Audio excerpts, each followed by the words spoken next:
Good morning. I have another story for you. This is called The Easter Egg. This is a really nice story, but what I really liked about the story are the pictures are really intricate and full of details. So as you're listening to the story, you might want to take a look at some of those pictures when I hold it up close to you. This is also an AR book, so you are able to take a test on this. You may have to put in the author's name, Jan Brett, just because the Easter Egg is a title that could be on other books as well. So if you can't find it, then look for the name, okay? So here goes. Cheer up! Cheer up! Spring is here. Time to start my first ever Easter egg, Hoppy said. Each year, the bunny who decorated the winning egg got to help the Easter rabbit hide the eggs on Easter morning. It's a little different story about Easter, isn't it? Oops, knocking the eggs around. Hoppy had been dreaming about the bunny all year long. Now it was time to get started. Everywhere Hoppy looked, rabbits were working on dazzling eggs. I need an amazing idea, he thought. Hoppy spotted Flora Bunny planting spring wildflowers in her eggs.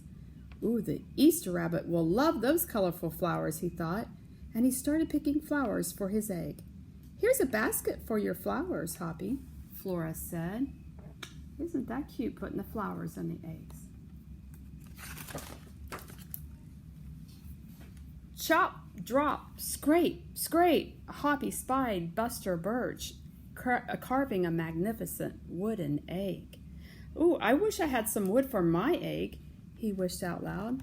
Well, here you go, Buster Birch said, and he put a smooth round piece of wood in Hoppy's basket. Thank you, Buster, Hoppy said. Would you like me to close the door? Yes, Hoppy was hopping along when the smell of sweetness led him out of the woods and straight into the chocolate egg that Aunt Sassafras was decorating with creamy frosting, squiggles, and bows. Hello, Hoppy, she said. She put some chocolate squares in his basket. Hippity hop, Hoppy exclaimed. I will make the Easter rabbit a chocolate egg so sweet it will make his whiskers tingle. Look at that pretty egg she's making right there. Then Hoppy saw Granny Irene decorating one of her fabulous story eggs. First, she traced the design on the egg with a special tool. Then she dipped the egg in pots of yellow, green, orange, and red dye, adding to the design each time. Hoppy couldn't believe his eyes. I'll never make an egg that beautiful, he told Granny. She smiled. Try. She gave him one of her special tools. Aren't those nice? I think she had lots of practice making those eggs. Hoppy was hopping by Hans Vanderrabbit's garden when he spotted an extraordinary egg. Hans was painting a portrait of the Easter rabbit so real that he looked alive. Look at his picture. Fantastic, Hoppy exclaimed. Thank you, Hoppy, Hans said. Why don't you make a painting on your egg? He gave Hoppy pots of paint and a fine brush.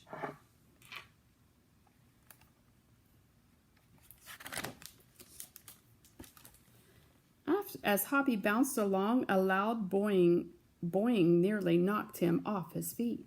It was a whirling, twirling, mechanical egg. Whoa, Hoppy said. That's an unusual egg. Would you like to make one? Roberto asked.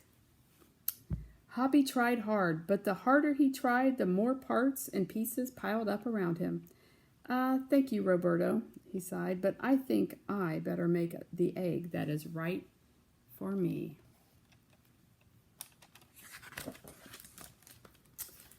Hoppy hopped back to the woods, and he laid down under a tall tree to think. Making a beautiful egg is harder than I imagined, he thought. I guess I don't have to win. I just want to make an egg that I am proud of.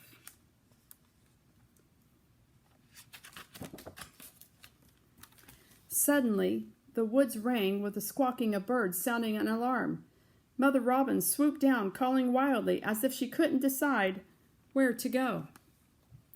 An egg had tumbled out of Mother Robin's nest. Inside the perfect blue egg was a baby robin that needed its mother to keep it warm until it hatched. Do you think that's a problem if a bird drops the egg? Can they pick it up? Maybe not. Hoppy knew what he had to do. He sat down carefully and he covered the blue egg with his soft, warm fur. "I'll take care of it the best I can," he whispered. Relieved, Mother Robin chirped and settled down on her other 2 eggs. See, she's up there in her nest. Hoppy never left the robin's egg. If it was sunny and warm, he carefully turned the egg in its nest of moss. If it was rainy and cold, he kept the egg covered and dry. So there he is. Ooh, he's getting all wet in the rain, isn't he? At night, wild animals passed by. Hoppy crouched down and he stayed hidden in the ferns. Often he heard strange noises coming from above, but Hoppy didn't run away. So he's not in his normal place that he stays, but he protected that egg, even if it was scary. Every day the rabbits worked on their eggs. Tadpoles turned into frogs. Buds swelled into leaves, and Easter came closer and closer. Finally, it was time for the rabbits to take their eggs to the glen.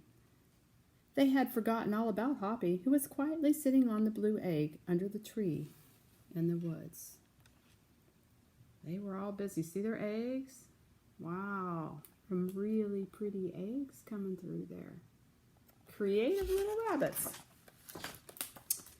Early the next morning, the rabbits waited for the Easter rabbit. Suddenly, a beautiful wagon rolled toward them out of the mist.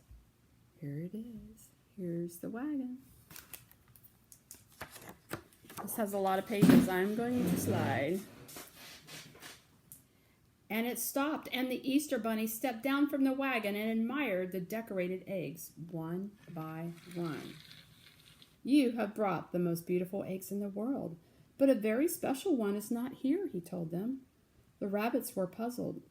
Well, whose egg could it be? There's the rabbits all wondering. Whose egg do you think it is?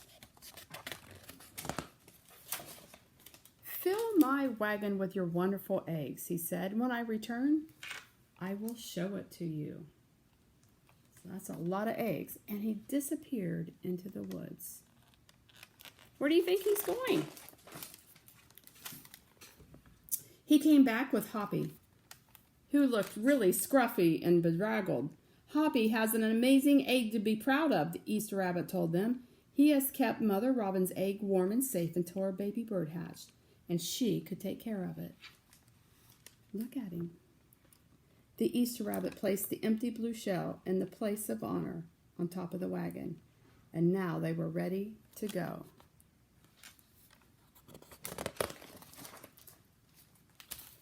The rabbits cheered for the egg that had surprised them all. "It's our best Easter ever, Hoppy," they shouted. Then the brave little bunny and the Easter rabbit rode off together to hide the eggs for girls and boys to find on Easter morning. So everyone has to find their perfect place to be, what you're special at. And he was trying to copy other people, and he wasn't very successful, but he did something he could do, and he did it to his best. And in the end, he was rewarded. So I hope you enjoyed the story.